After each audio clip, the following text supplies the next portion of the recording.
இன்று நாம் பார்க்கவிருப்பது அலகு 5 மற்றும் 6. கடந்த பாடத்தில் நாம் படித்தது முகலாயர் காலம் வரை. தற்பொழுது 1700 முதல் 1858 வரை முகலாய சாம்ராஜ்யம் வீழ்ச்சியடைந்த காலம் வரை நாம் பார்க்க போகிறோம். அதுக்கு முன்பாக ஆரம்ப காலத்தில் காடுகள் மற்றும் வனவியல் எப்படி இருந்தது, எவ்வாறாக ஆங்கிலேயர் இந்தியாவில் ஆட்சியை பிடித்தனர். முகலாய பேரரசர் அவுரங்கசீப் இறந்த பிறகு 1707 அவுரங்கசீப் இறந்த பிறகு முகலாய சாம்ராஜ்யம் வீழ்ச்சியை கண்டடைய ஆரம்பித்தது. பின்னர் ஆங்கிலேயர் வணிக ரீதியாக வந்து பின்னர் ஆட்சியை பிடிக்க முயற்சி செய்தனர். 1707 பிறகு சரியான தகுதி வாய்ந்த பேரரசர் இல்லாத காரணத்தினால் அவர்கள் இந்தியாவின் உள்பகுதிகளில் நுழைய ஆரம்பித்தனர். ஆங்கிலேயர் மட்டுமல்ல, போர்ச்சுகீசியர், பிரெஞ்சுக்காரர்கள் மற்றும் டச்சுக்காரர்கள் என அத்தனை ஐரோப்பியர்களும் வணிக ரீதியாக வந்து அவர்கள் தங்கள் ஆளுமையை நிரூபிக்க முயற்சி செய்தனர். இதன் விளைவாக இந்தியாவில் ஒரு போர்க்களம் போல ஐரோப்பியர்களின் போர்க்களம் இந்தியாவிலும் காணப்பட்டது. அடுத்தடுத்து வந்த போர்கள், கர்நாடக போர்கள், மைசூர் போர்கள், சீக்கிய போர்கள், ஆப்கானிய போர்கள், இப்படி அத்தனை போர்களிலும் ஆங்கிலேயர்கள் வெற்றி பெறவே இறுதியாக 1757 பிளாசி போர் மற்றும் 1764 பக்சார் போர் அவர்களின் ஆட்சிக்கு அடித்தளமாக அமைந்தது.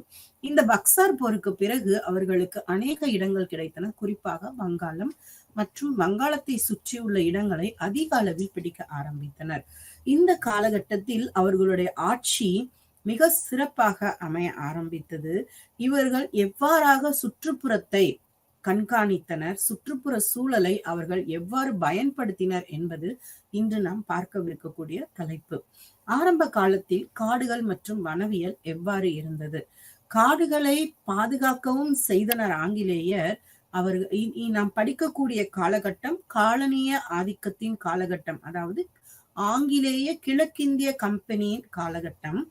இதுவரை இந்த காலகட்டம் வரை பிரிட்டிஷ் அரசாங்கத்தினுடைய நேரடி கண்காணிப்பின் கீழ் இந்திய அரசு இல்லை. இந்தியா முழுவதும் ஒரு கிழக்கிந்திய கம்பெனி என்ற ஒரு கம்பெனியின் கீழ் இருந்தது. அவர்கள் எவ்வாறு நாட்டை சுரண்ட ஆரம்பித்தனர், காடுகளை பாதுகாக்க ஆரம்பித்தனர் என்று பார்க்க போகிறோம். முதலாவதாக ஆங்கிலேயர்களும் ஐரோப்பியர்களும் வேட்டையாடுவதில் மிகவும் பிரியமுள்ளவர்கள். அதனால் அவர்கள் வேட்டையாடுவதை வேட்டையாடுவதற்காகவே காடுகளை பராமரித்து வந்தனர். இந்தியாவில் உள்ள உள் அரசாங்கங்களும் காடுகளை பாதுகாத்தனர். ஏனென்றால் காடுகள் நாட்டின் செல்வ வளங்களாக திகழ்ந்தன. ஒரு காட்டிலிருந்து நாம் என்ன நன்மைகளை பெற்றுக்கொள்ள போகிறோம்? காடுகளிலிருந்து நம்மளுக்கு விதவிதமான உணவுப் பொருட்கள் கிடைக்கின்றன. கிழங்குகள், தேன் மற்றும் பல விதமான காடுகளில் மட்டுமே கிடைக்கக்கூடிய மருத்துவ குணம் வாய்ந்த உணவுப் பொருட்கள் கிடைக்கின்றன. மேலும் தாவரங்கள், மூலிகைகள் இவை அடர்ந்த காடுகளில் தான் கிடைக்கின்றன.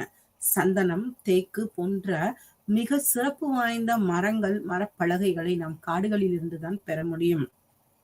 இது மட்டுமல்ல, காடுகள் நம்மளுக்கு ஒரு நல்ல குளிர்ச்சியான சூழ்நிலையை ஏற்படுத்தி கொடுக்கிறது. காட்டில் உள்ள அடர்த்தியான மரங்களினால் நமக்கு நல்ல ஒரு சீதோஷ்ண நிலையும் காணப்படுகிறது. மண்ணரிப்பு ஏற்படாமல், வெள்ளம் ஏற்படாமல் பாதுகாப்பதற்கு காடுகள் நமக்கு முக்கியமான ஒரு அமைப்பாக இருக்கிறது, இயற்கையின் கொடையாக உள்ளது. எனவே காடுகளை பாதுகாப்பதில் அரசாங்கங்களும் கவனம் செலுத்தின. காட்டில் உள்பகுதிகளில் வாழும் மக்கள் தங்களுக்கென தனி கலாச்சாரத்தை வைத்திருந்தனர். அவர்களை நாம் பழங்குடியினர் என்று சொல்லுகின்றோம். இந்த ட்ரைபல் அப்படி என்று சொல்லக்கூடிய பழங்குடியின மக்கள் அங்கு வாழ்ந்து தங்களுடைய கலாச்சாரம், வேட்டையாடுவது. இன்றைக்கும் நாம் அந்த காட்டு பகுதிகளுக்கு சென்று பார்த்தோம் என்றால், கொடைக்கானல், ஊட்டி போன்ற பகுதிகளுக்கெல்லாம் சென்று பார்த்தோம் என்றால், சுற்றி சிறு குறு கிராமங்கள், 100க்கும் அதிகமான கிராமங்கள் உள்ளன. அவைகளில் வாழும் மக்கள் தங்களுக்கென தனி கலாச்சாரத்துடன் வாழ்ந்து கொண்டிருக்கின்றனர். எனவே காடுகளை பாதுகாப்பது அரசாங்கத்தினுடைய ஒரு மிக பெரும் பொறுப்பாக உள்ளது. இந்த பகுதியிலும் இந்த காலகட்டத்திலும் அவர்கள் 2 விதமான காரணங்களுக்காக காடுகளை பாதுகாத்தனர். ஒன்று காட்டிலுள்ள செல்வ வளங்களுக்காக, மற்றொன்று வேட்டையாடுவதற்காக. அக்காலத்தில் வெற்றி தெரிந்தன. அந்த விலங்குகளை வேட்டையாடுவது ஒரு மிகச்சிறந்த பொழுதுபோக்காக அவர்கள் கடந்த பாடத்தில் நாம் பார்த்தோம். முகலாய அரசர்கள், சுல்தானிய அரசர்கள் எவ்வாறு வேட்டையாடுவதில் விருப்பம் உள்ளவர்களாகவும் எவ்வளவு வேட்டையாடினார்கள் என்பதையும் பார்த்தோம் கடந்த பாடத்தில். இந்த காலகட்டத்திலும் ஆங்கிலேய ஆளுநர்களும் அதிகாரிகளும் மிக அதிக ஆர்வமுடன் இந்த வேட்டையாடுவதில் ஈடுபட்டிருந்தனர். உதாரணமாக, அது மட்டுமல்ல, உள்ளூர் அரசர்களும் கூட அவர்களுடைய அந்த வேட்டையாடுவது அவர்களுக்கு ஒரு பெரிய சிறப்பாக காணப்பட்டது, புகழாக காணப்பட்டது. நான் காட்டில் இவ்வளவு வேட்டையாடினோம் என்பது அவர்களுடைய ஒரு பெருமை மிக்க விஷயமாக கருதினர். உதாரணமாக, திப்பு சுல்தான் அந்த மைசூர் பகுதிகளில் உள்ள சந்தன மரத்தின் மீது தனது உரிமையை நிலைநாட்டினார். சந்தன மரம் அனைத்தும் அவர்களுக்கு சொந்தம், அவர்களுடைய ஆட்சிக்கு உட்பட்டது, அரசாங்கத்திற்கு மட்டுமே அதை வெட்டும் உரிமை உண்டு என்று நிலைநாட்டினார். பிரிட்டிஷ் கிழக்கிந்திய ஆட்சியில் 18ஆம் நூற்றாண்டின் பிற்பகுதியில் இருந்து காடுகளை வணிக ரீதியாக சுரண்ட ஆரம்பித்தனர். காட்டில் உள்ள மரங்கள் அவர்களுக்கு பல்வேறு விதமான தேவைகளுக்கு பயன்படுத்த வேண்டி இருந்ததனால் அவர்கள் அவற்றை பல்வேறு விதமான செயல்களுக்கு பயன்படுத்தினர். அடுத்த காலகட்டம், ஆங்கிலேயர்களுடைய காலகட்டம் ஆரம்பிக்கும் பொழுது காடுகள் 2 விதமான விஷயங்களுக்கு உதவியது. ஒன்று, போர்களின் போது கொள்ளையர்கள் போய் ஒளிந்து கொள்வதற்கான ஒரு சரணாலயமாக இந்த காடுகள் அமைந்திருந்தது. சமூக விரோத சக்திகள், கொள்ளைக்காரர்கள் மற்றும் திருடர்கள், வழிப்பறியர்கள், இவர்களுக்கு ஒரு அடைக்கலமான இடமாக காடுகள் அமைந்திருந்தது. இந்த காடுகளில் அவர்கள் போய் ஒளிந்து கொண்டு அரசாங்கத்திற்கு எதிராக செயல்பட ஆரம்பித்தனர். அது மட்டுமல்ல, போர்களின் போது காடுகளை அழிப்பது எதிரிகளை தோற்கடிக்கும் ஒரு புதிய உத்தியாக கையில் எடுத்து செயல்படுத்த ஆரம்பித்தனர்.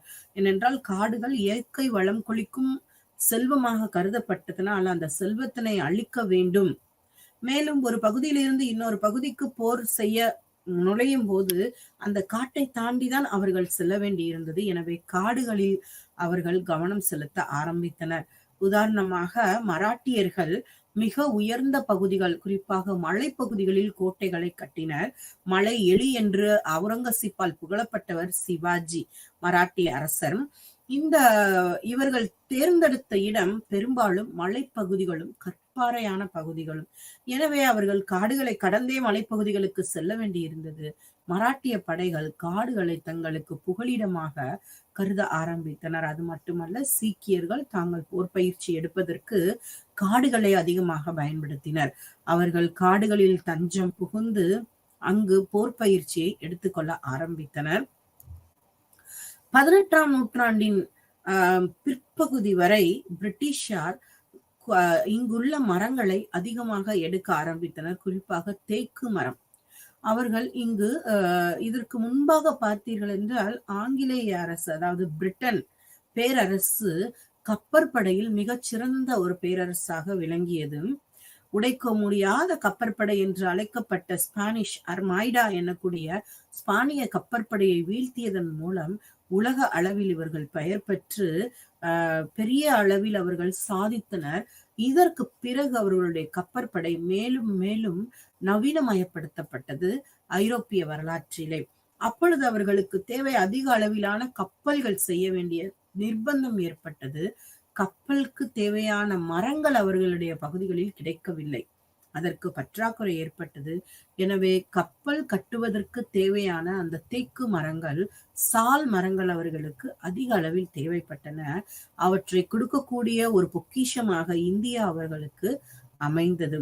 மேலும் பிரான்ஸ் நெப்போலியனுடைய காலத்தில் அவருடைய முற்றுகை பல இடங்களில் செல்லப்பட்டது. கண்ட திட்டம் போன்ற பல்வேறு திட்டங்கள் கடலினை அடிப்படையாக கொண்டே அமைந்தன. இந்த கடல் படையில் வெற்றி பெறுவதற்கு அவர்களுக்கு கப்பல்கள் அதிகமாக தேவைப்பட்டன. இந்த கப்பல்களை செய்வதற்கு அவர்களுக்கும் நிறைய மரத்தேவை ஏற்பட்டது.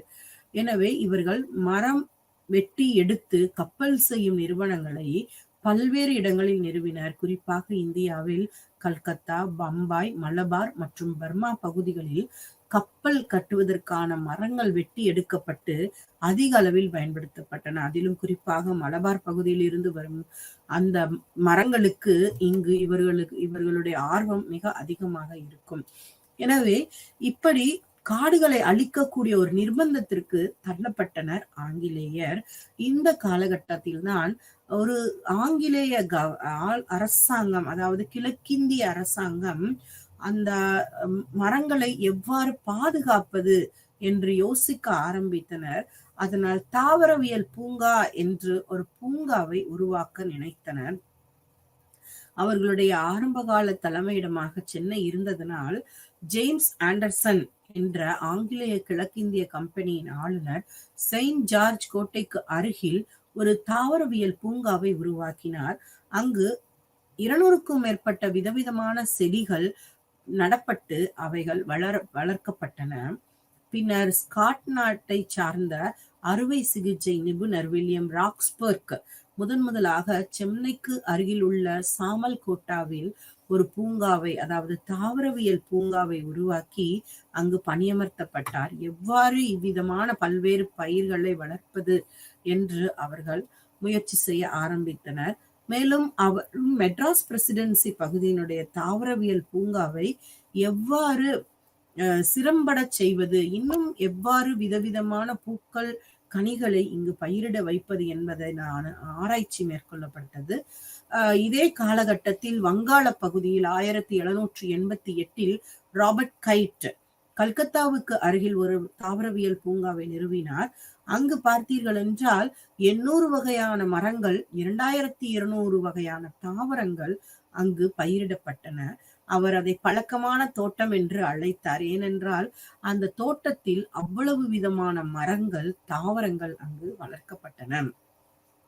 அறிவியல் பூர்வமாக, தொழில்நுட்ப ரீதியாக அங்கு இவையெல்லாம் வளர்க்கப்பட்டு புதிய விதமான தாவரங்களை எந்த சூழ்நிலையிலும் எந்த மண் பகுதியிலும் வளர்க்க முடியும் என்று நிரூபித்து காட்டப்பட்டது. மேலும் இந்த நவீன காலகட்டம் ஆரம்பிக்கும் பொழுது எப்படி அவர்களுக்கு தேவைப்பட்டது என்றால், பிரிட்டிஷ் கண்டோன்மென்ட்களுக்கு எரிபொருள் அதிகமாக தேவைப்பட்டது. ஏனென்றால் இப்பொழுது போக்குவரத்து அதிகமாக, குறிப்பாக ரயில் பயணம் அறிமுகப்படுத்தப்பட்டது.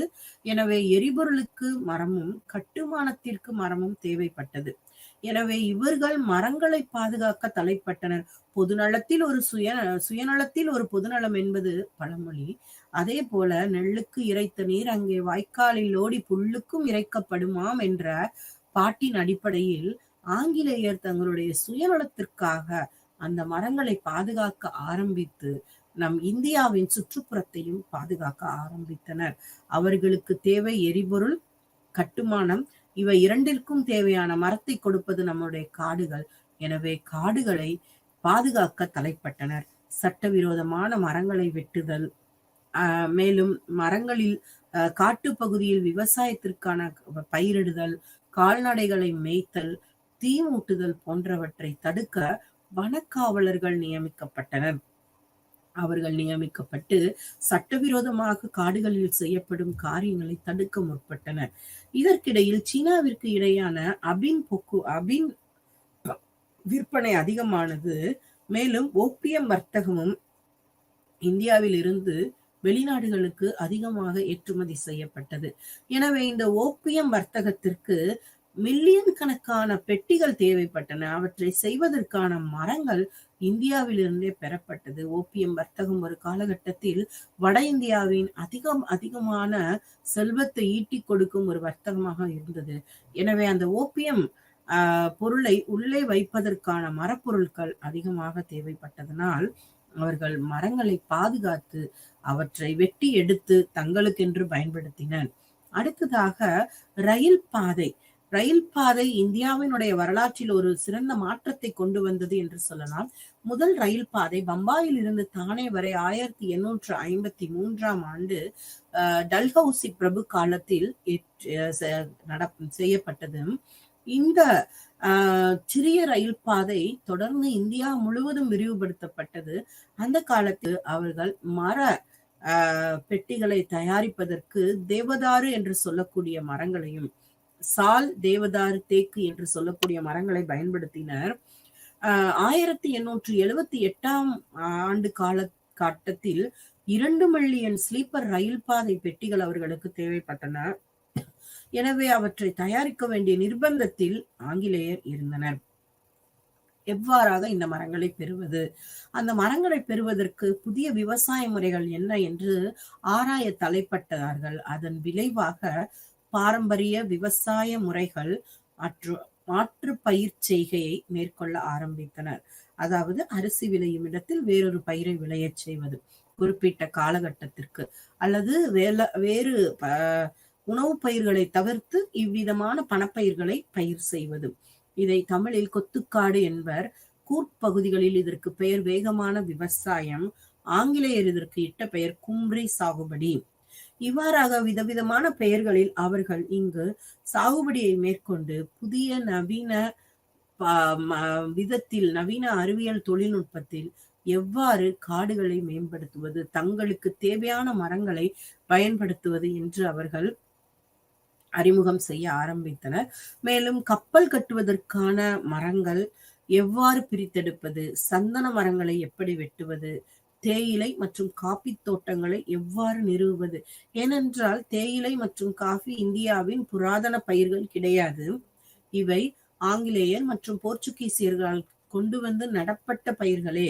இன்று அதிக அளவில் நாம் டீ தோட்டங்கள், தேயிலை தோட்டங்களை, நாம் காபி தோட்டங்களை பார்க்கிறோம்.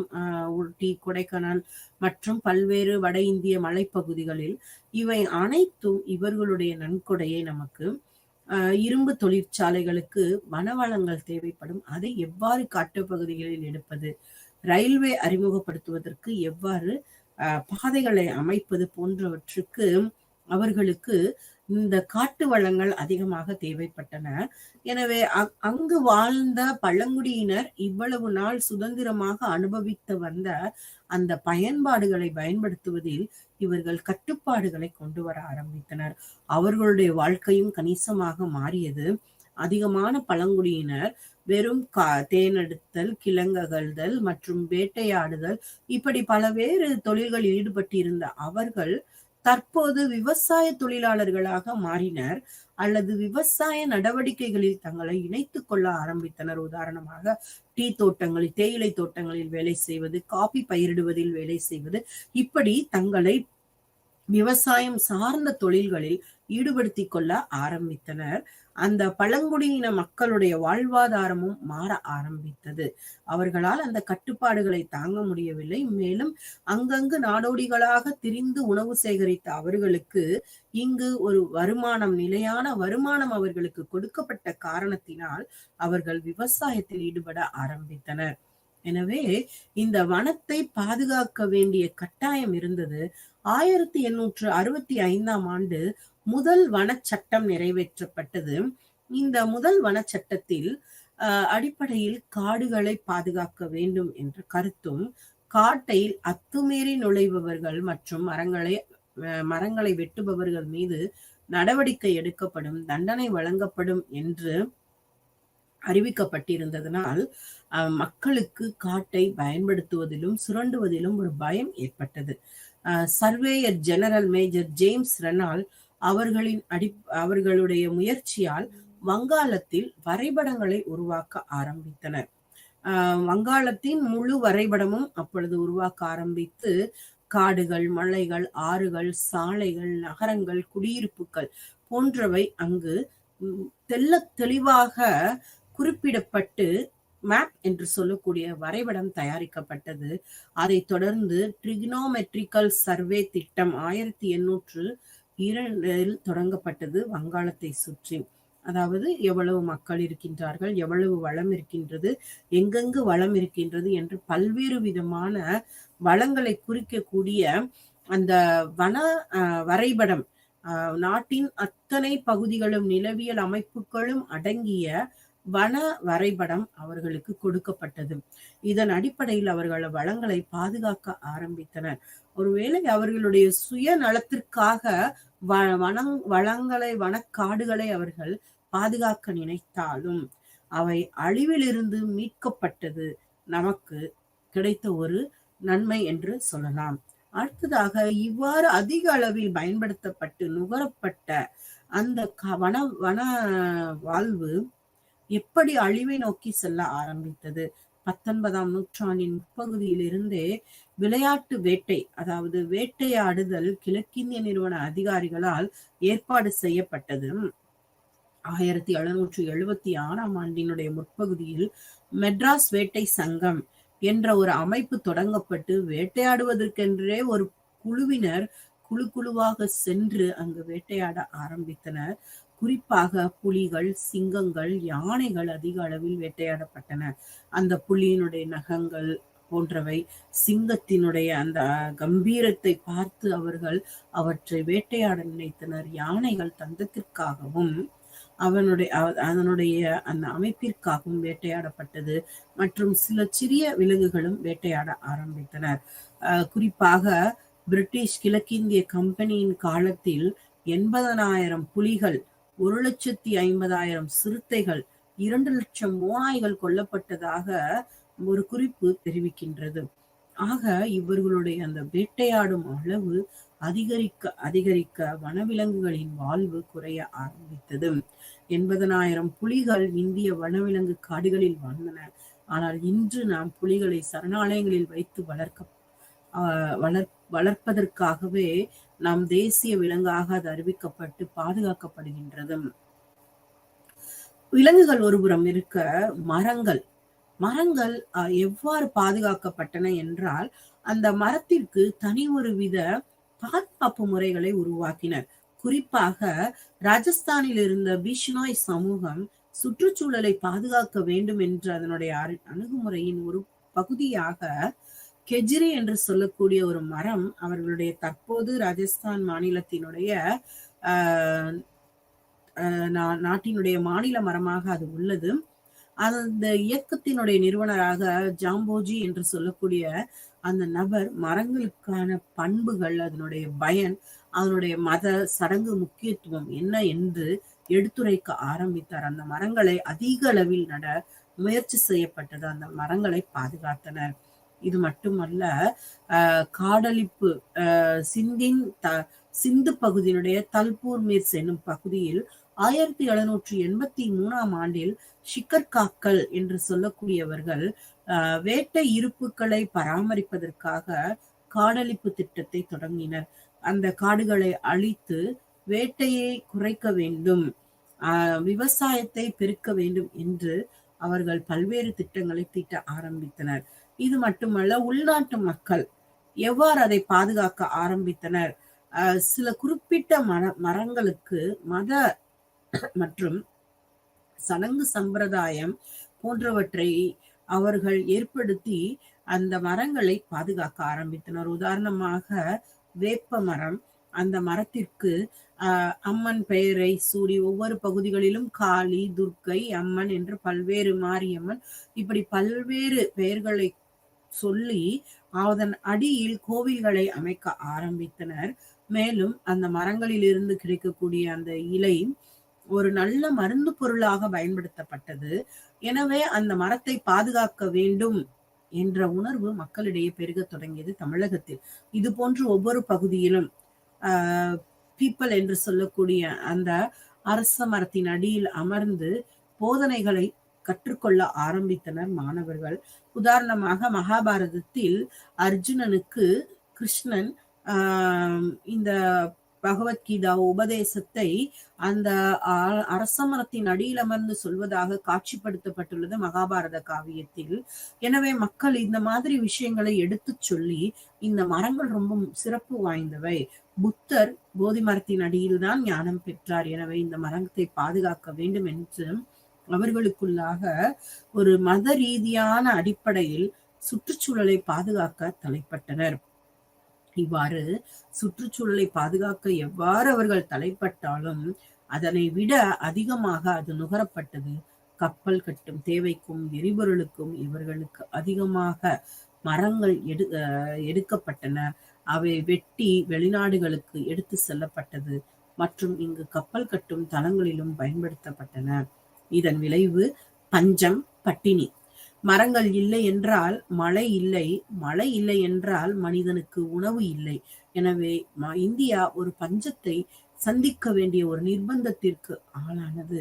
18ஆம் நூற்றாண்டின் பிற்பகுதியிலும் 19ஆம் நூற்றாண்டின் முற்பகுதியிலும் பல்வேறு பஞ்சங்களை இந்தியா சந்தித்தது. 1765 முதல் 1858 வரை வங்காளத்தில் மட்டுமே 12 பஞ்சங்களும் 4 வறட்சிகளும் ஏற்பட்டன.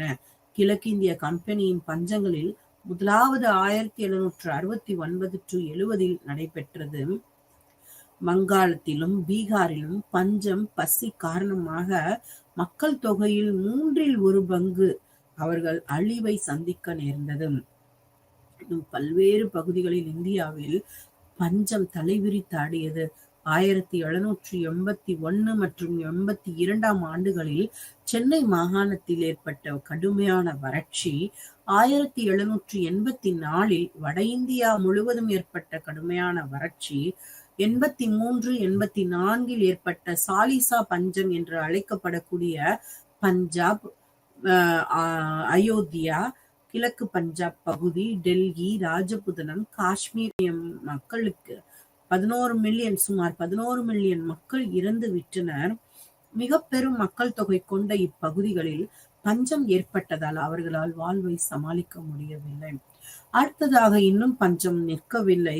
தொடர்ந்து 1789 முதல் 92 வரை 3 வருடங்கள் மேற்கிந்திய பகுதிகளிலும் தக்காணத்தின் சில பகுதிகளிலும் டோஜிபாரா பஞ்சம் என்ற ஒரு பஞ்சம் ஏற்பட்டது. இதில் சென்னை மாகாணம், குஜராத், தக்காணம், ஹைதராபாத், மராத்தியர்களுடைய பகுதிகள், மார்வார் பகுதிகள் ஆகியவை மிக கடுமையான விபத்தினை சந்தித்து 11 மில்லியனுக்கும் மேற்பட்ட மக்கள் அவர்கள் பஞ்சத்தில் வாடினர். அவர்களால் இறந்தவர்களை அடக்கம் செய்யவோ தகனம் செய்யவோ முடியாத அளவில் ஏராளமான எண்ணிக்கையில் மரணத்தை சந்திக்க வேண்டியிருந்தது. இவ்வாறு பஞ்சங்கள் நாட்டை சீரழித்தன. ஆனாலும் ஆங்கிலேய அரசு தன்னுடைய அந்த வரி வாங்கும் கொள்கையை விட்டு வைக்கவில்லை. பல்வேறு விதமான நிலத்திட்டங்களை அமல்படுத்தி அவர்கள் வரி வசூலிப்பதில் கவனம் செலுத்தினர். 1803ஆம் ஆண்டில் உத்தரப்பிரதேசத்து பகுதியை பஞ்சம் தாக்கியது. 1833இல் தென்னிந்தியாவில் குந்தூர் என்னும் பிராந்தியத்தில் பேரழிவு பஞ்சம் ஒன்று ஏற்பட்டு மொத்த மக்கள் தொகையான 5 லட்சத்தில் 2 லட்சம் பேரை கொன்றது.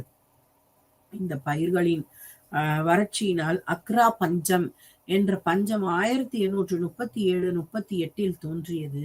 இந்த பஞ்சத்தினால் ஆக்ரா, டெல்லி, ஹிசார் ஆகிய பகுதிகளில் பல்வேறு இழப்புகள் ஏற்பட்டு 80,000 மக்கள் இறந்தனர். 1769-70 பஞ்சத்திற்கு பிறகு ஏதாவது ஒரு மாற்றத்தை கொண்டு வர வேண்டும் என்று கருதிய ஆங்கிலேய கிழக்கிந்திய கம்பெனி அறுவை மருத்துவவியல் பூங்காவில் அப்பொழுது அவர் முதல்வராக இருந்தார். அவரை பஞ்ச எதிர்ப்பு பயிர்களை உருவாக்க பணித்தது. அவரும் தன்னுடைய சிறிய முயற்சியினால் பஞ்ச எதிர்ப்பு பயிர்களை உருவாக்க முயன்றார். எனவே புதிய விதமான பயிர்கள் உருவாக்கப்பட்டு அவர்களுடைய பஞ்சத்தை போக்க வழி செய்யப்பட்டது. ஆனால் இது காலம் கடந்த ஒன்றாக இருந்தது. எவ்வளவு உயிர்கள், மில்லியன் கணக்கான லட்சக்கணக்கான உயிர்களை பறிகொடுத்த பின் அதற்கு தீர்வு என்ன என்று சிந்திக்க தொடங்கினர் ஆங்கிலேயர்கள். ஆனால் காலத்தின் கட்டாயம் இந்த வறட்சியும் பஞ்சமும் பல்வேறு நோய்களை இந்த இந்தியாவில் கொண்டு வர ஆரம்பித்தது. இந்த இந்தியாவின் ஆரம்ப நவீன காலகட்டத்தில் கொள்ளை நோய்கள் இந்தியாவை தாக்க ஆரம்பித்தன. அவையும் பல்வேறு மக்களை வாரிக்கொண்டு சென்றது. குறிப்பாக பிளேக், காலரா, அம்மை மற்றும் மலேரியா இந்த 4 கொள்ளை நோய்களும் ஐக்கிய நாடுகள் சபையின் சீரிய முயற்சியினால் தடுப்பூசி போட்டு தடுக்கப்படும் வரை இந்தியாவை ஆட்டி படைத்தது என்றே சொல்லலாம். வங்காளத்தின் பகுதியில் அம்மை நோயின் தொற்றினால் 1770 லட்சக்கணக்கான மக்கள் இறந்தனர். எட்வர்டு ஜென்னர் 1796 அம்மை நோய்க்கான மாற்று மருந்தை, அதாவது தடுப்பூசியை கண்டுபிடித்தார். அதுவரை இங்குள்ள மக்கள் அழிந்து கொண்டிருந்தனர் அம்மை நோயினால். ஆனால் அவர்கள் அம்மை என்பது ஒரு நோய் என்று கணிக்காமல் இது தெய்வத்தின் குற்றம், தெய்வம் தவறு செய்வதவர்களை தண்டிக்கிறது என்று அந்த அம்மை நோய்க்கு புதிய விளக்கம் அளித்து அவர்கள் அதற்கான வைத்தியங்களையும் செய்யவில்லை. இந்தியா பொதுவாக வெப்பமான ஒரு பகுதி என்பதால் வெப்பத்தின் தாக்கத்தால் உஷ்ணத்தினால் வரக்கூடிய ஒரு வியாதியாக இது கருதப்பட்டு அவர்கள் அதை எதிர்கொள்ள வேண்டியிருந்தது. பல்வேறு உயிர்களை இழக்க வேண்டியிருந்தது. ஆனால் எட்வர்ட் ஜென்னர் தன்னுடைய சீரிய முயற்சியினால் அந்த அம்மைப்பாலில் இருந்தே தடுப்பூசியை கண்டுபிடித்து அந்த நோய்க்கான தீர்வை கண்டுபிடித்தார். அதன் பிறகு உலகம் அம்மை என்னும் ஒரு பெரிய மாபெரும் கொடி அரக்கனிடம் தன்னை விடுவித்துக் கொண்டது. அடுத்ததாக இந்த கொள்ளை நோயும் தொற்று நோய்களும் எவ்வாறு ஏற்பட்டன என்று நாம் கவனித்து பார்க்கும் பொழுது பொதுவாக அவை நீர் மற்றும் காற்றினால் பரவியது. மலேரியா மிக ஒரு ஆபத்தான ஒரு நோயாக கருதப்பட்டது. காலரா, மலேரியா இவை நீர் மற்றும் காற்றினால் பரவின. எனவே நீர் காற்று பகுதிகளை பாதுகாக்க வேண்டும் என்ற உணர்வு மக்களுக்கு ஏற்பட்டது. இந்த கொள்ளை நோய்கள் ஏன் மக்களிடம் இவ்வளவு வேகமாக பரவின? அவர்களுக்குள் விழிப்புணர்வு இல்லை. இதுக்கான சரியான மருத்துவமும் கொடுக்கப்படவில்லை. எனவே ஆங்கிலேய கிழக்கிந்திய கம்பெனி சரியான மருத்துவத்தை கொடுக்க தவறிவிட்டது. இந்த காலகட்டத்தில் இது இந்தியர்களுடைய உயிரை மாறிக்கொண்டு சென்றது என்றாம். அடுத்ததாக நீர்வள ஆதாரங்கள் இவ்வாறு பரவுவதற்கு என்ன காரணம்? ஏன் பஞ்சம் வந்தது என்று பார்க்கும் பொழுது பல்வேறு விதமான நீர் ஆதாரங்கள் தன்னுடைய வளத்தை இழந்தன. முகலாய பேரரசர்களுடைய காலத்தில் பல்வேறு விதமான மௌரியர்கள், குப்தர்கள், குஷானர்கள் மற்றும் பல்வேறு ஆட்சியாளர்கள் விதவிதமான நீர்வள ஆதாரங்களை ஏற்படுத்தினர். ஆறுகள், குளங்கள், ஏரிகள் மற்றும் பெருங்கடல்கள், சமுத்திரங்கள் இவையெல்லாம் நீர்வள ஆதாரங்களாக அமைந்துள்ளன. ஷாஜகான் அவர்களுடைய ஆட்சியின் போது பஞ்சாபில் அவரது பொறியாளர் அலி மர்தி கான் 177 கிலோமீட்டர் 177 கிலோமீட்டர் அளவுள்ள கால்வாயை, ஹான்ஸ்லி கால்வாய் எனும் கால்வாயை ராவி ஆற்றின் குறுக்காக கட்டினார். மேலும் கட்டப்பட்ட கால்வாய்களுக்கு மறுசீரமைப்பு பணிகளும் செய்யப்பட்டன.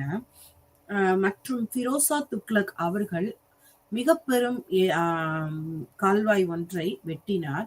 வெஸ்டர்ன் ஜும்னா கால்வாய் 14ஆம் நூற்றாண்டில் இவரால் கட்டப்பட்டது. உலகின் மிகப்பெரிய கால்வாய் டல்ஹவுசி அவர்களுடைய காலத்தில் 1854 திறக்கப்பட்டது இந்தியாவில். 1854 PWD என்று சொல்லக்கூடிய பொதுப்பணித்துறையை டல்ஹவுசி பிரபு நிறுவினார். இதன் விளைவாக நீர்வள ஆதாரங்களை பாதுகாக்கும் உன்னத பொறுப்பு பொதுப்பணித்துறைக்கு விடப்பட்டது. அவர்கள் குளங்களையும் ஏரிகளையும் கால்வாய்களையும் பாதுகாக்க தலைப்பட்டனர். எனவே இந்த 5ஆம் அழகின் நாம் பார்க்கும் பொழுது முகலாயர்களுடைய சாம்ராஜ்யம் வீழ்ச்சியடைந்து எவ்வாறு விலங்குகள் வேட்டையாடப்பட்டன, எவ்வாறு இந்தியாவினுடைய காட்டு வளம் சுரண்டப்பட்டது என்பதை பார்த்தோம். இதன் விளைவாக சுரண்டப்பட்டதன் விளைவாக இந்தியா பஞ்சங்களையும் தொற்று நோய்களையும் சந்திக்க வேண்டியிருந்தது. நீர்வள ஆதாரங்களை பாதுகாக்க வேண்டும், இவையே பஞ்சத்திற்கு தீர்வு என்று சொல்லி விதவிதமான பயிர்களை உருவாக்கவும் நீர்நிலைகளை பாதுகாக்கவும் பொதுப்பணித்துறையை நிறுவி அந்த பொதுப்பணித்துறையின் உதவியோடு ஏரிகள் தூர்வாரப்பட்டன, கால்வாய்கள் மறுசீரமைக்கப்பட்டன, குளங்கள் பாதுகாக்கப்பட்டன. இவையே இந்த 5ஆம் அழகின் முக்கிய குறிப்புகளாகும். அடுத்ததாக 6வது அழகில் நாம் பார்க்கும் பொழுது இந்திய தத்துவத்தில் காடுகளுடைய பங்கு என்ன, நீர்நிலைகளுடைய பங்கு என்ன, ஏரிகளுடைய பங்கு என்ன, இயற்கை வளங்களுடைய பங்கு இந்திய தத்துவத்தில் என்ன என்பதை நாம் பார்க்க போகிறோம். காடுகள் நம்மளுடைய இந்தியாவின் ஒரு முக்கிய ஆதாரமாக இருந்தன என்று நாம் பார்த்தோம்.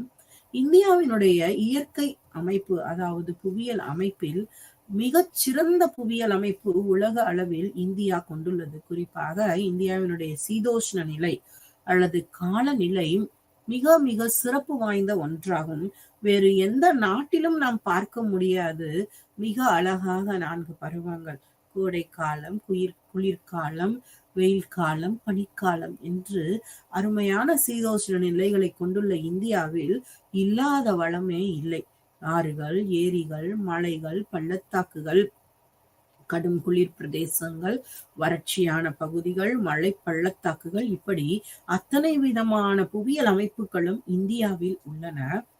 இந்தியாவில் அமைந்துள்ள மேற்கு தொடர்ச்சி மலைகள், கிழக்கு தொடர்ச்சி மலைகள், இமயமலை அடிவார பகுதிகள் பல்லுயிர் பெருக்கத்திற்கு பறைசாற்றும் பகுதிகளாக அமைந்துள்ளன. எனவே இந்தியாவில் இல்லாத தாவர வகைகளும் இல்லை, விலங்கு வகைகளும் இல்லை என்று சொல்லக்கூடிய அளவுக்கு அதிகமான தாவரங்களும் விலங்குகளும் இங்கு வாழ்கின்றன. இந்திய தத்துவத்தை பொறுத்த வரைக்கும் காடுகள் மிக முக்கியமான பணியாற்றுகின்றன. இந்த காட்டு பகுதியில் இந்திய தத்துவத்தில் காடுகள் எவ்வாறு முக்கிய பங்கை வகிக்கின்றன? யஜுர்வேத சம்ஹிதாவின் 36வது பாடலில் 17வது வாக்கியத்தில் நாம் காடுகள் கடவுள் பூமியை படைக்கும் பொழுது பூமி, காடுகள் எல்லாம் நிரந்தரமாக இருப்பதற்காக, அமைதியாய் இருப்பதற்காக படைக்கப்பட்டவை என்று காடுகளை பற்றின வாக்கியம் அங்கு நிறைவேறுகிறது. அந்த காலகட்டத்தில் அங்கு முனிவர்கள் தியானம் செய்வதற்காக காடுகளை தேர்ந்தெடுத்தனர். அந்த காடுகளில் குலக்கல்வி பயில அங்குள்ள சத்திரியர்களும் மற்ற அனைவரும் சென்று படிக்க ஆரம்பித்தனர். இளவரசர்களுக்கு அங்கு மற்போர், விற்போர், ராஜதந்திரம் அனைத்தும் சொல்லிக் கொடுக்கப்பட்டது. அங்கு காடுகளினுடைய குடியிருப்பாக முனிவர்களுடைய குடியிருப்பாக காடுகள் அமைந்தன. அங்கு சென்று சாமானியர்களும் மன்னர்களும் இளவரசர்களும் அவர்களை சந்திக்க தலைப்பட்டனர். மேலும் இந்த காலத்தில் காடுகள் 3 பெரும் பிரிவுகளாக பிரிக்கப்பட்டது. முதலாவதாக தவவன காடுகள், இரண்டாவது ஸ்ரீவன காடுகள், மூன்றாவதாக தவவன காடுகள், ஸ்ரீவர காடுகள் மற்றும் வனக்காடுகள் என்று 3 பிரிவாக பிரிக்கப்பட்டது. இந்த தவக்காடுகளில் அதிக அளவிலான தத்துவ ஞானிகள், அதாவது முனிவர்கள் அங்கு வாழ்ந்தனர். அவர்களுடைய வாழ்க்கை அங்கு அமைந்திருந்தது. அவர்கள் வாழ்வு முறையை கற்றுக் கொடுத்தனர். அதிக அளவிலான அந்த தவம் செய்யப்படக்கூடிய, தியானம் செய்யக்கூடிய பகுதியாக, ரிஷிகளின் பகுதியாக அது அமைந்திருந்தது. இரண்டாவதாக வனக்காடுகள். இந்த பகுதிகளில் அதிக அளவான பல்லுயிரிகள், குறிப்பாக வன விலங்குகள், வன தாவரங்கள் அங்கு அதிக அளவில் வாழ்ந்தன. மூன்றாவது பகுதியான ஸ்ரீ காடுகள். அந்த காடுகளில் கோவில்கள் அதிகமாக கட்டப்பட்டிருந்தன. இந்த கோவில்களுக்கு மக்கள் சென்று அங்குள்ள இயற்கை வளங்களை கண்டு ரசிக்க தலைப்பட்டனர். அங்கு பயிர்களும் மலை பயிர்களும் அங்கு பயிரிடப்பட்டன. அதாவது பூக்கள், தாவரங்கள் பயிரிடப்பட்டனர். இது மட்டுமல்ல, தற்போதைய கணக்கெடுப்பின்படி எவ்வளவு காடுகள் இந்த மத்திய பகுதிகளில் மத்திய காலகட்டத்தில் இருந்தன, இப்பொழுதுள்ள மாநிலங்களின் பெயர்கள், ஆனால் மத்திய காலகட்டத்தில் எவ்வளவு காடுகள் இருந்தன என்று ஒரு கணக்கெடுப்பு சொல்லுகிறது. அதன்படி ஆந்திர பிரதேசத்தில் 677, அருணாச்சல பிரதேசத்தில் 159 காடுகள், அஸ்ஸாமில் 29, பீகாரில் 43, சத்தீஸ்கர் 63, கோவா 93, குஜராத் 42, ஹரியானா 57 காடுகள் மற்றும் பல்வேறு காடுகள், குறிப்பாக மகாராஷ்டிரா பகுதிகள் காடுகளுக்கு பெயர் போனது. அதிக அளவிலாக 2820 காடுகள் அங்கு இருந்துள்ளன. மேலும் ஒவ்வொரு பகுதியிலும் காடுகள் அதிகமாக கொண்டிருக்கிறது நம் இந்தியாவினுடைய சிறப்பு. இந்த காடுகளை அவர்கள் பல்வேறு விதமான பெயர்களை சொல்லி புனிதப்படுத்தி வைத்திருக்கின்றனர். குறிப்பாக ஜம்மு மற்றும் காஷ்மீர் மாநிலத்தில் இந்த புனித காடுகள் மத அமைப்புகளால் நிர்வகிக்கப்படுகின்றன. கடவுள்களுக்கு அர்ப்பணிக்கப்பட்ட காடுகள் என்று அவற்றை சொல்கின்றனர். பீர் பாபா மற்றும் மாதா வைஷ்ணோ தேவி போன்ற தெய்வங்களுக்கு காஷ்மீர் காடுகள் அர்ப்பணிக்கப்பட்டதாக அவர்கள் சொல்கின்றனர். ஹரியானா மாநிலத்தில் இந்த காட்டுத்தோப்புக்கள் நவ்கச்சா பீர் மற்றும் மணிகௌஜா பீர் ஆகியோருடன் தொடர்புடையனவாகவும் அவை புனிதமானதாகவும் கருதப்படுகின்றன. இமாச்சல பிரதேசத்தில் அந்த கோவில்கள் மற்றும் கோவில்களுக்கு மிக புகழ் பெற்றது. இமாச்சல பிரதேசத்தை சுற்றியுள்ள சிறு சிறு பகுதிகள் பல்வேறு வன தெய்வங்களான தேவான் தேவதாக்கா, பகுநாக் தேவதா, ரிங்கா ரிஷி தேவதா, தேவி போன்றவர்களுக்கு அர்ப்பணிக்கப்பட்டவைகளாக இருக்கின்றன. இன்றைய நாளிலும் நாம் அங்கு சென்றால் பல்வேறு விதமான கோவில்களில் பெண் தெய்வ வழிபாடு இருப்பதை நாம் காண முடியும். காட்டு வனவிலங்கு காட்டில் இருக்கக்கூடிய வன தெய்வங்களுக்கு அவர்கள் கோவில்கள் எடுத்து கொண்டாடுகின்றனர். உத்தரகாண்ட் மாநிலத்தில் உள்ள காடுகள் தியோ பூமி என்றும் புக்கியால் என்றும் அழைக்கப்படுகின்றன. இது ஒரு உயர்ந்த புல்வெளி, அல்பைன் புல்வெளி என்று அழைக்கப்படுகிறது. இந்த புல்வெளிகளை பாதுகாப்பதற்காக அவர்கள் இந்த காடுகளை பாதுகாக்கின்றனர்.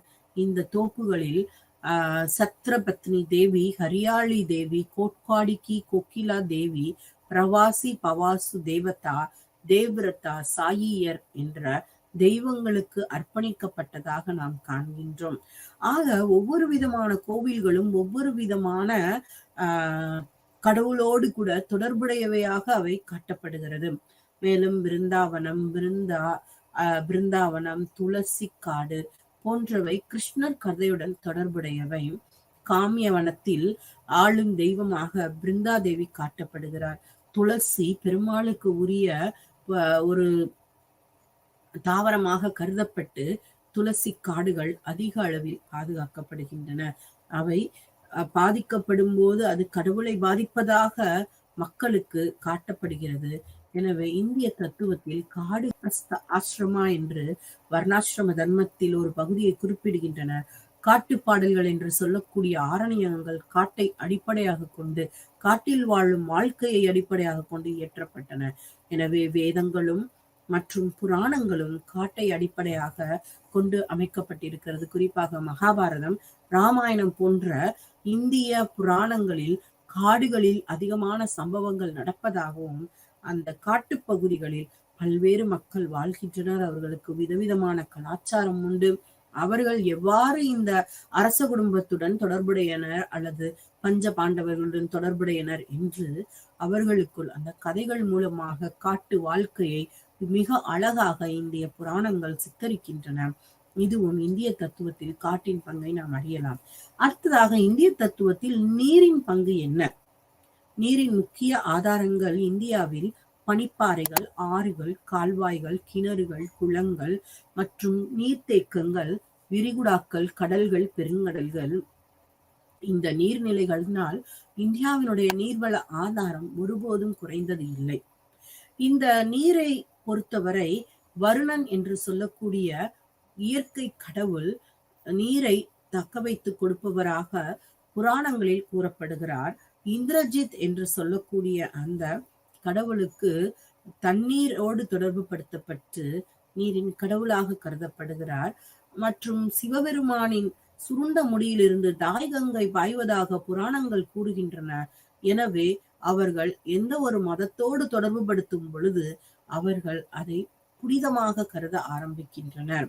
எனவே இந்து கடவுள்களான இந்திரஜித், சிவபெருமான் போன்றோர் மிக நெருக்கமாக நீர்நிலைகளோடு இருப்பதாக காட்டுகின்றனர் புராணங்களில். 4 பருவங்களான கோடை காலம், குளிர்காலம், மழைக்காலம், இலையுதிர் காலத்தில் நீர்நிலைகள் எவ்வாறு இருக்கின்றன என்பதை மிக அழகாக இயற்கையில் படம் பிடித்து காட்டுகின்றனர். கிராமங்களில் குளங்கள் வடிவில் நீர் சேமிக்கப்பட்டதும் பொதுவாக சொல்வதுண்டு, கோவிலுக்கு போனாயா, குளத்துக்கு போனாயா. ஆக கோவில் குளம் என்றது பிரிக்க முடியாத ஒரு அமைப்பாக அந்த கோவிலில் உள்ள குளங்களில் நீர் சேமித்து வைக்கப்பட்டு அவை நிலத்தடி நீராக பாதுகாக்கப்பட்டது. இந்த நீர் மிகவும் சுத்தமானதாகவும் கனிமங்கள் நிறைந்ததாக இருந்ததால் சமையலுக்கும் பயன்படுத்தப்பட்டது. ராஜஸ்தான் மற்றும் குஜராத்தில் பாலைவனமான பகுதிகள் இருந்ததனால் அங்கு சேமிப்பு தொட்டி என்று சொல்லக்கூடிய சில தொட்டிகள் அமைக்கப்பட்டு அங்கு நீர் சேமிக்கப்பட்டது. இந்திய தத்துவத்தில் நீர் மிக சிறப்பு வாய்ந்த ஒரு நிலையை வகிக்கிறது. குறிப்பாக நீர் பகுதிகள் புனித யாத்திரை தலமாக அமைந்துள்ளன. அவை தீர்த்தம் என்று அழைக்கப்பட்டு அங்குள்ள நீர் புனிதமாக கருதப்படுகிறது.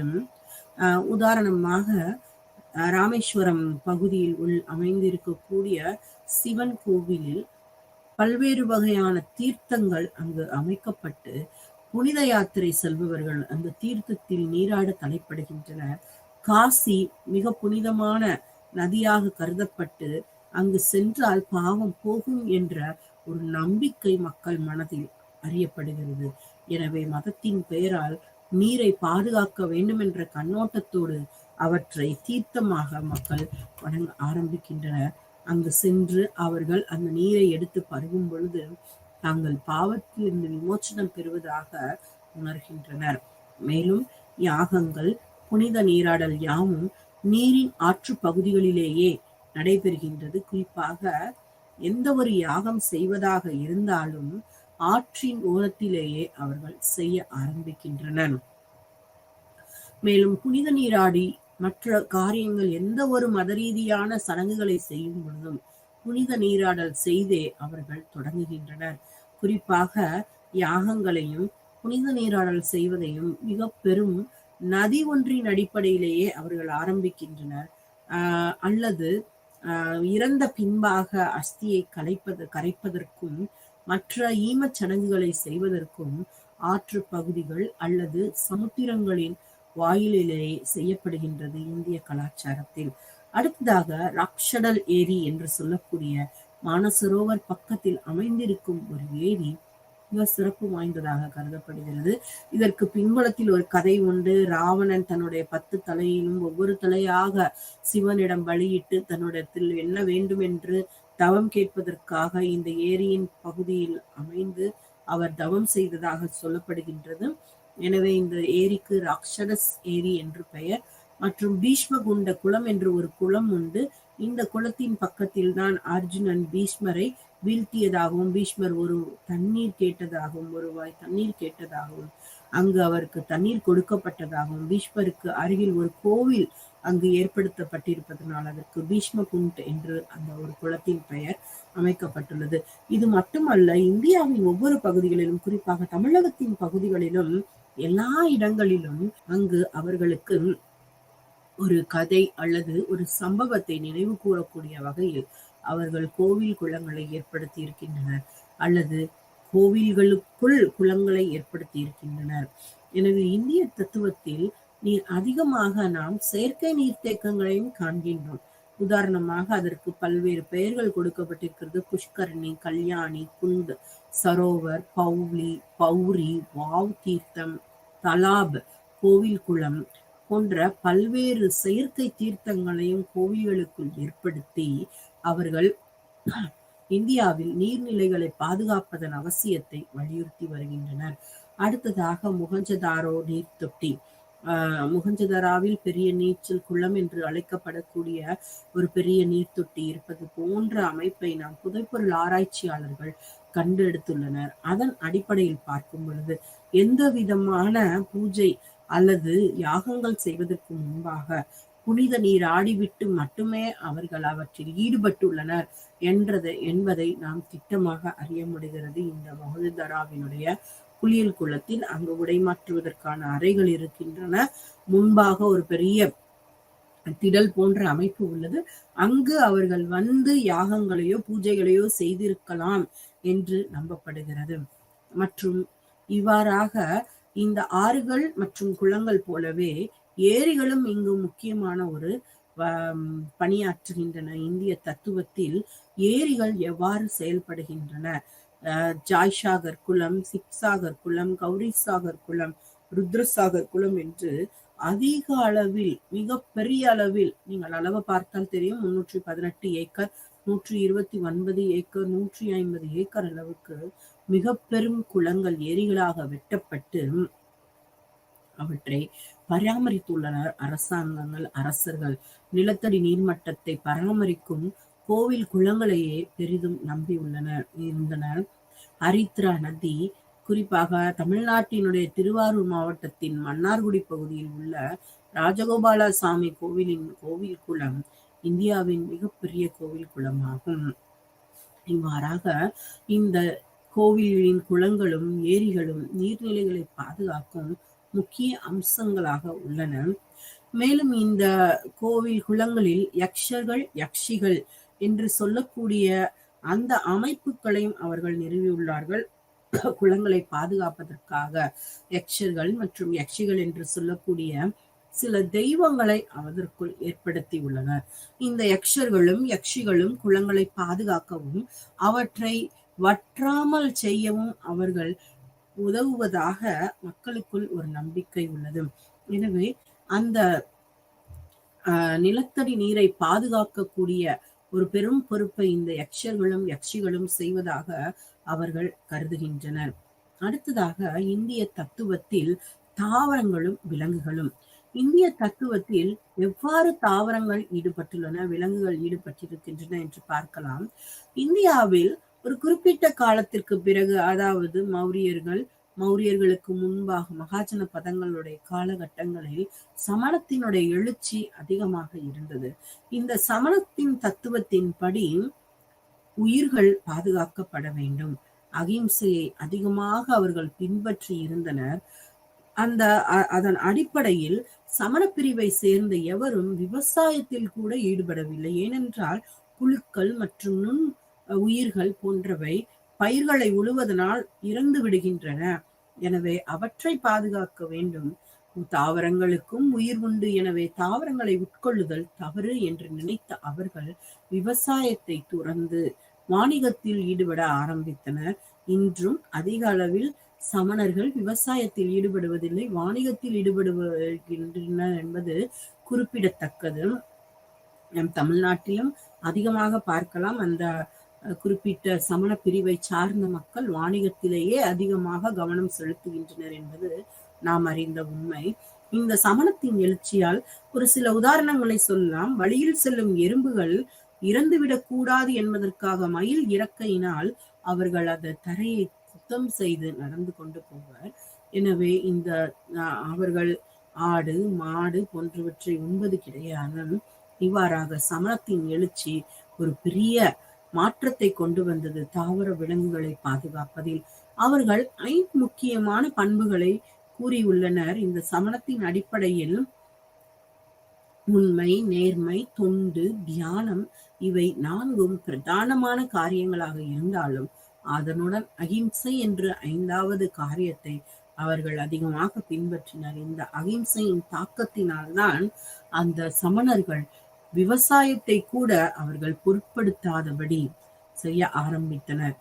அடுத்ததாக பிரார்த்தனை மற்றும் சடங்குகளின் போது அவர்கள் அதிக அளவில் காய்களை பயன்படுத்த ஆரம்பித்தனர். கடந்த வகுப்பில் சொன்னது போல கடவுளுக்கு காட்டு வாழைப்பழங்களை அதிக அளவிலும் பயன்படுத்தினார். காரணம் என்னவென்றால் அவை பயன்படுத்தப்படவில்லை என்றால் அவற்றின் இனப்பெருக்க சக்தி அழிந்துவிடும்.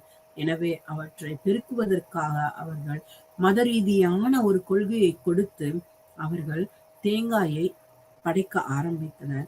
மற்றும் தேங்காயை அலங்கரிப்பதற்காக யாகங்களின் போது மாம்பழ இலைகள் பயன்படுத்தப்பட்டன.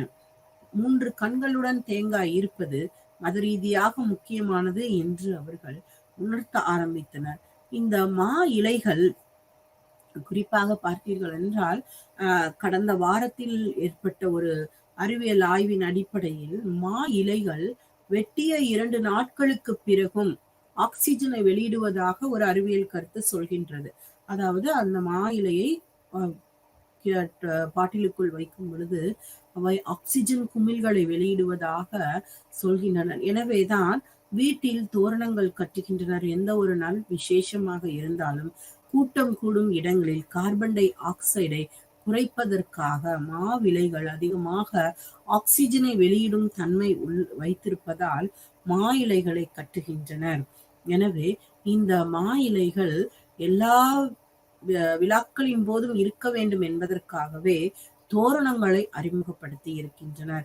இவை தவிர புனிதமான தாவரங்கள், புனிதமான விலங்குகள் என்று பல்வேறு விலங்குகளையும் தாவரங்களையும் கூறி அந்த சமுதாயத்தை, அந்த குறிப்பிட்ட இனத்தை அழிந்து விடாதபடிக்கு இந்திய மக்கள் காத்து கொண்டிருக்கின்றனர். மனிதர்கள் நேர்மையாக சொன்னால் அவர்கள் ஏற்றுக்கொள்ள மாட்டார்கள் என்பதற்காக மத அடிப்படையில் அவர்களுக்கு அந்த பொருளுக்கு ஒரு முக்கியத்துவம் அளித்து அவர்கள் அதை பாதுகாக்கின்றனர். உதாரணமாக துளசி எடுத்துக்கொண்டோம் என்றால், ஆண்டாள் துளசி மாலையை அறிந்திருப்பார். துளசி என்பது லக்ஷ்மிக்கு நிகரானது. எனவே ஒவ்வொரு வீட்டிலும் துளசி வளர்க்க வேண்டும். குறிப்பாக அந்த பிராமணர்கள் வேதம் ஓதுபவர்களின் வீட்டில் கட்டாயம் துளசி மாடம் இருக்க வேண்டும் என்று அவர்கள் அங்கு ஒரு குறிப்பினை வளர்க்க வேண்டும் என்ற கட்டாயமும் அவர்களுக்கு அறிவுறுத்தப்பட்டது. இவ்வாறாக குறிப்பிட்ட அந்த பகுதி அந்த துளசியை எடுத்துக்கொண்டோம் என்றால் அவை சளி, இருமல் போன்றவற்றுக்கு மிக நல்லது. எனவே அவற்றை வேண்டும் நேரங்களில் எடுத்து பயன்படுத்தி எளிமையான முறையில் மருத்துவத்தை பின்பற்றலாம் என்பதுதான் அதன் பின்னோக்கம். அதனை முறையாக சொல்லும் பொழுது மக்கள் ஏற்றுக்கொள்ளாததனால் மதத்தின் அடிப்படையில் அவர்கள் அதற்கு முக்கியத்துவம் அளிக்கின்றனர். மற்றும் புனிதமான தாவரங்கள் என்று சில தாவரங்களை அறிவித்து அந்த தாவரங்களுக்கு அவர்கள் முக்கியத்துவம் கொடுக்கின்றனர். உதாரணமாக வேப்ப இலைகள் மாரியம்மனுக்கு உகந்தது என்று சொல்லி வேப்ப மரங்களை வளர்ப்பதை ஊக்கப்படுத்துகின்றனர். மா இலைகள் கட்டாயம் வீடுகளில் தோரணையாக பயன்படுத்த வேண்டும் என்று சொல்லி மா மரங்களை ஊக்கப்படுத்துகின்றனர். ஞானம் அடைந்தார் அர்ஜுனனுக்கு கிருஷ்ணன் உபதேசம் பண்ணியது போதி மரத்தின் அடிப்படையில் தான் என்று பல்வேறு உதாரணங்களை காட்டி போதி மர வளர்ப்பை, அதாவது அரச மரம் வளர்ப்பை அவர்கள் ஊக்கப்படுத்துகின்றனர். இவ்வாறு இந்த மரங்கள் தென்னை மரம், தேங்காய்க்கு தென்னை மரம் கட்டாயம் வேண்டும். வாழை மரத்தினால் வாழை இலைகளில் சாப்பிடும் பொழுது அதனுடைய இரும்பு சத்து அதிகமானது. எனவேதான் திருமண விழாக்களில் கட்டாயம் வாழை இலைகளை பயன்படுத்த வேண்டும். ஒவ்வொரு கேரளா பகுதிகள் நாம் சென்று பார்த்தோம் என்றால் ஒவ்வொரு வீடுகளிலும் நாம் வாழை மரத்தை பார்க்கலாம். அந்த வாழை மரம் அதிகப்படியான வாழை இலை சத்து கொண்டதனால் விருந்தினர்களுக்கு வாழை இலையில் தான் சமைத்து பரிமாற வேண்டும். கல்யாணம் மற்றும் திருவிழாக்களில் வாழை இலையில் தான் பரிமாற வேண்டும் என்று வாழை மரத்தை முக்கியத்துவப்படுத்துகின்றனர். புங்கை இலை புனிதமானது. புளிய மரம் அதிகமாக மக்களுக்கு சுவாசிக்கும் திறனை ஏற்படுத்தும் என்று சொல்லி அந்த மரங்களையும் அதிகமாக பாதுகாத்து கொண்டிருக்கின்றனர். இவ்வாறு அரச மரம் பிள்ளையாருக்கு உகந்தது என்று சொல்லி அந்த மரத்திற்கான முக்கியத்துவத்தை வழங்குகின்றனர். இவை தவிர புனிதமான விலங்குகளாக இந்த தாவரங்களிலேயே சில மரங்களை விருட்சங்களாக, அதாவது தல விருட்சங்களாக அமைத்து கோவில்களில் தல விருட்சம், அதாவது சிவன் கோவில்களில் வில்வ மரமும், முருகன் கோவிலில் மலைப்பகுதிகளில் குறிஞ்சி மரம் மற்றும் சாதாரண பகுதிகளில் கற்பக விருட்சங்களாக தல விருட்சங்களை அமைத்து அவற்றை பாதுகாக்கின்றனர். பெருமாள் கோவில்களில் துளசி மாடங்களையும் துளசி செடிகளையும் வளர்க்கின்றனர். இவ்வாறு புனிதமான தாவரங்கள் என்ற பெயரில் இந்திய தத்துவத்தில் அவை இடம் பிடித்துள்ளனர். மற்றும் புனிதமான விலங்குகளாக அவற்றை எவ்வாறு அவர்கள் பாதுகாக்க முடியும் என்று சொல்லி ஒவ்வொரு கடவுளின் வாகனங்களாக அவற்றை பயன்படுத்துகின்றனர். உதாரணமாக முருகனுக்கு மயிலும் சேவலும், கணபதி என்று சொல்லப்படும் விநாயகருக்கு மூஞ்சுரு என்று சொல்லக்கூடிய எலியும், ஐயப்பனுக்கு புலியும், இப்படி ஒவ்வொரு கடவுளுக்கும் ஒரு வாகனம் என்று சொல்லி இந்திரனுக்கு யானையும், இப்படி பல்வேறு விலங்குகளையும் பாதுகாக்கும் நோக்கில் இந்திய தத்துவங்கள் வழி செய்கின்றன. எனவே இந்தியாவை பொறுத்தவரை நாம் இந்த அழகு ஆறின் அடிப்படையில் பார்க்கும் பொழுது இந்திய தத்துவத்தில் காடுகள், ஏரிகள், நீர்நிலைகள், தாவரங்கள், விலங்குகள் மிக முக்கிய பங்கு வகிக்கின்றன. இந்திய தத்துவங்கள் இந்து சமயத்தின் அடிப்படையில் அமைந்திருப்பதால் மக்கள் அவற்றை ஏற்றுக்கொள்ள வேண்டும் என்றால் மத ரீதியாக அவற்றை பாதுகாக்க வேண்டும் என்ற நோக்கில் அவற்றிற்கான அறிவியல் பூர்வ உண்மைகளை மறைத்து அவற்றின் சாதாரண பயன்பாடுகளை கூறி மக்கள் அவற்றை பாதுகாக்கின்றனர். இயற்கையை பாதுகாப்பது என்பது ஒவ்வொருவருடைய கடமை என்பதை சொல்லாமல் சொல்லும் இந்திய தத்துவத்தில் நாம் பல்வேறு விதங்களை பார்க்கிறோம். சிறு உயிர்களை கூட அவர்கள் காப்பதற்கு, உதாரணமாக மாக்கோளம் இடுவதும், எறும்பு போன்ற நுண்ணுயிர்கள் அவற்றை உண்பதற்காக என்ற கருத்தில் மாக்கோளங்களை இட ஊக்கப்படுத்தப்படுகின்றன. எனவே இன்றைய நவீன காலகட்டத்தில் எல்லாம் மாறுகின்றது. ஆனால் இந்திய தாவரங்களையும் விலங்குகளையும் பாதுகாக்க வேண்டிய முக்கிய பொறுப்பு நம் கரங்களில் உள்ளது. அனைவருக்கும் நன்றி, வணக்கம்.